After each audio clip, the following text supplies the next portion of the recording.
Hey, it is TDA, and a new update for Manor Lords just came up, which includes a massive amount of changes to the game. Now do note that you might not see these changes in your own game just yet, because you need to opt into a beta version to get access. Now if you do that, make sure you back up your save game, just in case something breaks. Now let's go over what is new. Now let's start with the thing you're probably going to notice first and foremost, and that is the changes to the trade logistics as well as the better deals upgrades. Now the trade logistics has been retuned. Before, every single trade route would cost you 25 gold, and now it is just a discount of 50%. The same holds for the better deals. That was a flat discount as well, with 10 gold on the import cost, but now it's reducing the tariff by half. Now what that does is it still makes those upgrades really good, but it's actually going to completely change how easy it is to get things in the late game.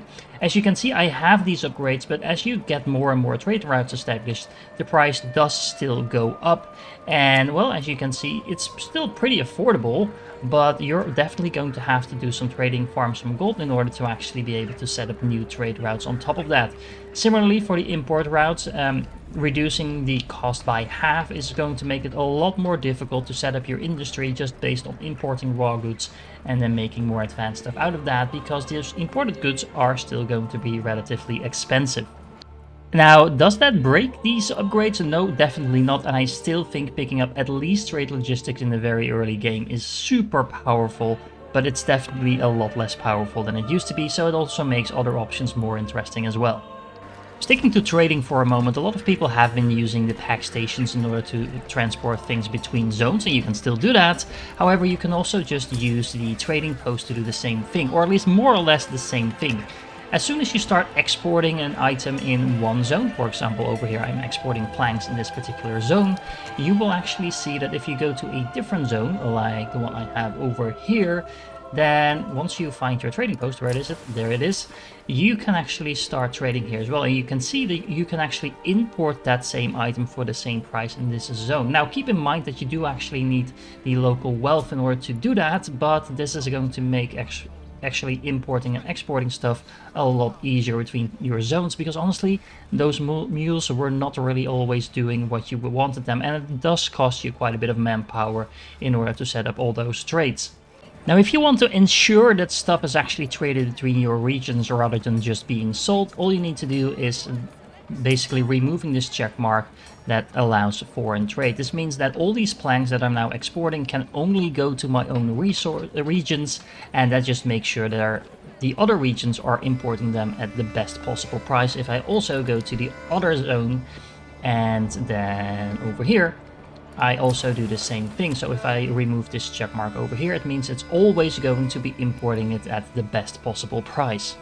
Speaking of manpower, or maybe speaking of ox power, you definitely don't need to set up as many farmhouses anymore as you used to before, because as you can see, you can now assign 2 oxes to every farmhouse. So that makes it a lot more viable to just have maybe 3 or 4 of them, assign a lot of oxes to those rather than having like 8 of them to do all your farming for you. It's just a tiny little change, but it's definitely going to make your overall building a little bit more convenient.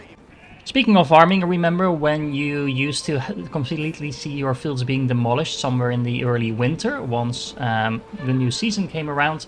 Well, this time around that was actually changed, so your fields will actually stay plowed, your crops will stay on the fields, and you can just harvest them in the next year if you didn't get around to doing it in the previous year.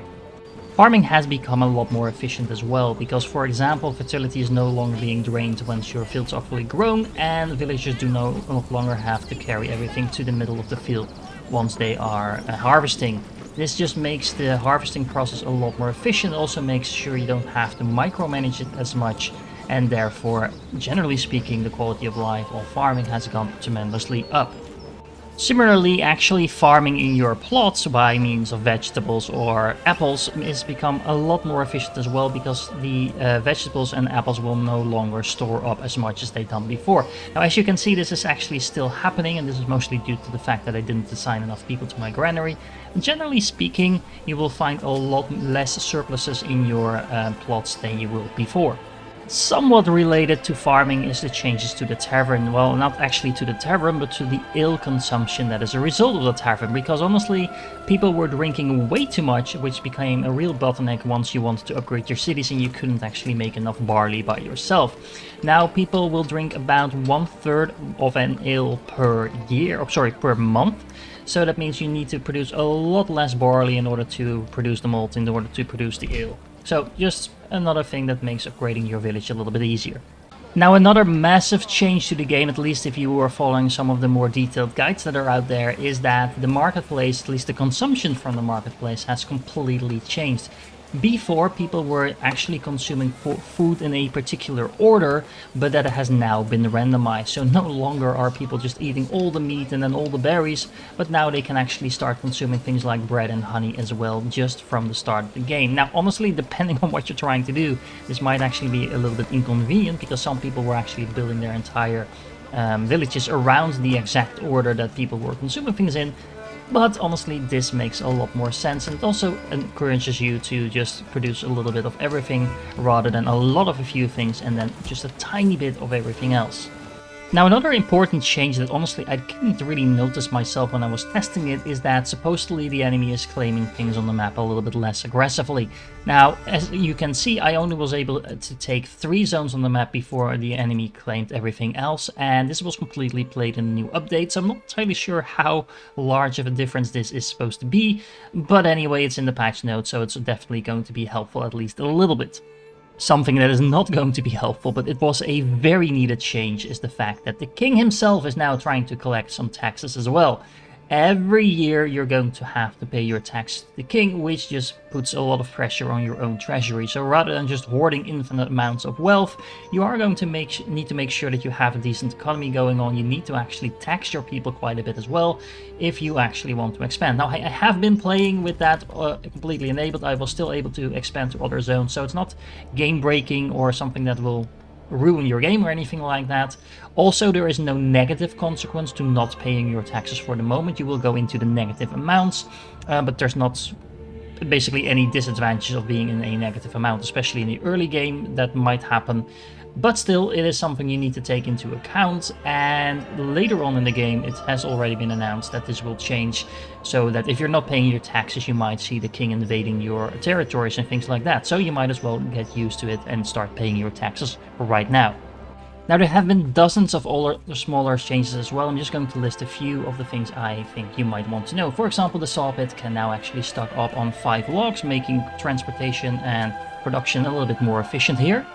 Archers now, again, do more damage and have a longer range as well, so you might want to test out if you still want to use them again, because honestly, I'm just going to stick to my militia, because I like my melee units and I don't like my archers shooting my own units, but they should become a lot more viable after this update. There's also a couple of new customization options to your retinue for those of you that like making your army look as awesome as possible. And guys, don't forget to actually upgrade your retinue as well with more improved armor, because that is a thing you can do and it makes them a lot more effective than they were before. Other than that, there have been a ton of bug fixes, changes to things like repeating victory screens that came up over and over again for people, goods getting stuck, routing of villagers being a bit more efficient, the marketplace actually being more efficient in distributing its resources. All kinds of things that you might not immediately notice and that are a little bit hard to test, but that will definitely improve your gameplay experience overall. So guys, I hope you appreciated this quick overview of at least the important changes in the new update. Remember to check out the news post if you do want to try this out already, because again, it is not live yet, but you can play with it. You just need to opt into the beta with the use of a password that is listed in the actual post. And let me know if I skipped over anything important that you feel like has been included in this update but I didn't mention. Put it in the comments so everyone else can find that out as well. For now, if you're still here, you're awesome, and I do hope to catch you in the next one.